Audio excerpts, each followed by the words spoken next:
வணக்கம் உறவுகளே, நாம் இந்த வீடியோவில் பார்க்க போகிறது நாலடியார் உருவான வரலாறை பற்றி தான். நாலடியார் 11 கீழ்கணக்கு நூல் தொகுப்பைச் சேர்ந்த ஒரு நீதி நூலாக கருதப்படுது.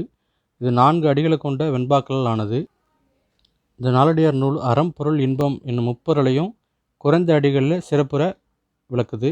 இப்போ வாங்க நம்ம அது உருவான வரலாறை பற்றி பார்ப்போம். ஒரு காலத்தில் பாரதத்தின் வடபகுதியில் பஞ்சம் பயங்கரமாக இருந்ததுனால அங்கே இருந்த 8000 சமண முனிவர்கள் பாரதத்தின் தென்பகுதியான பாண்டிய தேசத்தை நோக்கி வந்தாங்க. சமண முனிவர்களை பாண்டிய மன்னரும் அன்போடு உபசரித்து பணிவோடு கவனிச்சுக்கிட்டாரு.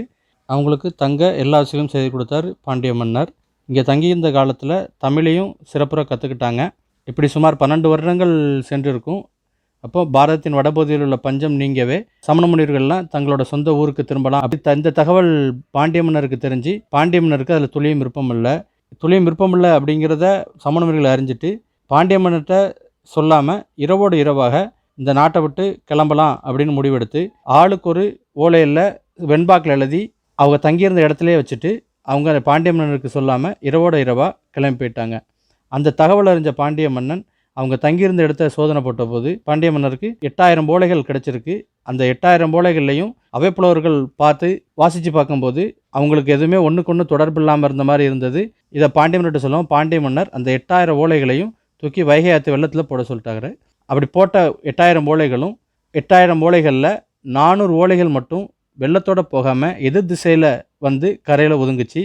அந்த 400 ஓலைகளையும் எடுத்து புதுமனார் என்ற அவை புலவர் வரிசைப்படுத்தி தொகுத்து நாலடியார் என்னும் பெயர் வச்சார். அதுபோக அந்த 8000 ஓலைகளில் வெள்ளத்தில் போகிற வழியில் அங்கங்கே கரையின ஓலைகளையும் அவங்க தொகுத்து பார்க்கும்போது அதுலேயும் 400 ஓலைகள் இருந்தது. அதுக்கு பழமொழி 400 என பெயர் வச்சதும் சொல்லப்படுவது. நாலடியார் வரலாறு பற்றி உங்களுக்கு ஏற்கனவே தெரியுமா, இல்லை இப்போ தான் புதுசாக தெரிஞ்சுக்கிட்டீங்களாங்கிறத மறந்துடாமல் கமெண்ட் செக்ஷனில் கமெண்ட் பண்ணிடுங்க. இந்த மாதிரி வீடியோஸ் இன்னும் வேணும் அப்படின்னா கண்டிப்பாக நம்ம சேனலை லைக் பண்ணுங்கள், சப்ஸ்கிரைப் பண்ணுங்கள், உங்கள் ஃப்ரெண்ட்ஸ் அண்ட் ஃபேமிலிக்கு ஷேர் பண்ணுங்கள். நன்றி.